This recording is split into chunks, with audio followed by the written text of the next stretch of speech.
اللہ کے بارے میں بھی بہت ساری اقوال ہیں مفسرین کے کہ آلہہ سے نکلا ہے یا والہہ سے نکلا ہے. والہہ کا مطلب ہوتا ہے حیران و ششدار ہو جانا، حیران و سرگردان ہو جانا. جب اللہ کی ذات میں انسان غور کرے تو یقیناً حیران و سرگردان ہو جاتا ہے کہ وہ کیسا ہے، کیوں کر ہے. اور آلہہ سے اگر نکلا ہے تو یہ ہے کہ اگر انسان اس کی ذات کے بارے میں تھوڑی سی بھی معرفت حاصل کرے تو انسان اس کا شیفتہ ہو جاتا ہے. تو لفظ اللہ جو ہے اس کو علم بالغلبہ کہا گیا ہے. علم بالغلبہ ہے ذات خداوند متعال کے لیے، یہ صفت نہیں ہے بلکہ اسم ہے. باقی صفات کی نسبت اس کو یہ خاصیت حاصل ہے کہ یہ ذات پروردگار کے لیے خاص ہے. باقی صفات کسی ایک پہلو کو بیان کرتی ہیں. اسم اللہ وہ اسم ہے جو جامع جمیع صفات ہے. تمام صفات کمالیہ اور صفات جلالیہ کا مظہر اسم اللہ ہے. اس لیے یہاں پر اسم اللہ سے تعارف کروایا گیا، قل هو اللہ احد. پھر اس کے بعد کہا گیا کہ وہ احد ہے یعنی ایک ہے. اب اردو زبان کی ایک مشکل یہ ہے کہ ہمارے پاس ایک کے علاوہ کوئی اور لفظ ہی نہیں ہے کہ اس کا ترجمہ کر سکیں. واحد کا ترجمہ بھی ہم ایک کرتے ہیں اور احد کا ترجمہ بھی ایک کرتے ہیں، حالانکہ واحد اور احد ایک نہیں ہے. واحد اور احد میں فرق ہے. احادیث سے پتہ چلتا ہے، روایات سے پتہ چلتا ہے کہ واحد وہ ہوتا ہے جس کے بعد دوسرا ہو، کیونکہ واحد کاؤنٹنگ میں آ جاتا ہے، گنتی میں آ جاتا ہے.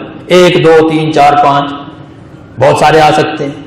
لیکن احد وہ ہے جس کے بعد کوئی دوسرا نہیں ہے. اس کے بعد یہ نہیں کہہ سکتے وہ احد ہے پھر ثانی ہے.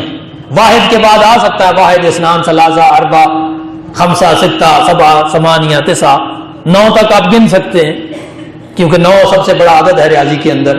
9 سے بڑا کوئی عدد نہیں. اس کے بعد باقی سارے ترکیبی اعداد ہیں نا، 2 عدد کو ملا کر 10 11 12 یا 2 اعداد کو ملا کر بنائے جاتے ہیں. سنگل اعداد 9 تک ہوتے ہیں. تو یہاں آپ دیکھیں کہ جو لفظ واحد ہے یہ واحد کا لفظ اثنان سے چھوٹا ہے، 2 سے چھوٹا ہے، 3 سے چھوٹا ہے، 4 سے 5 6 7 8 جتنے اعداد گنوائیں گے ایک ان سے چھوٹا ہے، 2 بڑا ہے، 3 بڑا ہے، 4 بڑا ہے، 5 بڑا ہے.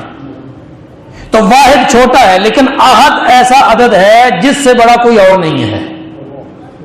واحد سے بڑا ہو سکتا ہے، احد سے بڑا کوئی نہیں ہے.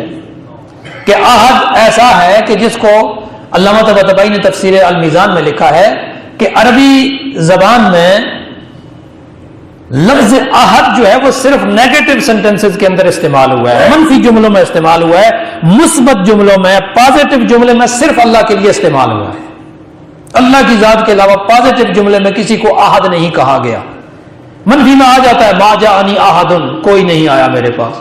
اور اس میں بھی یہ خاصیت بتائی جاتی ہے کہ اگر کوئی کہے کہ میرے پاس ما جاءنی واحد، کہے کہ میرے پاس کوئی نہیں آیا، ایک نہیں آیا، تو اس کا مطلب یہ ہے کہ اکیلا بندہ نہیں آیا. ہو سکتا ہے 2 کا گروپ آیا ہو، 3 کا گروپ آیا ہو، 4 کا. گروپ کی نفی نہیں ہوتی. لیکن اگر آپ کہتے ہیں ما جاءنی احد تو اس کا مطلب یہ ہے کہ کوئی بھی نہیں آیا.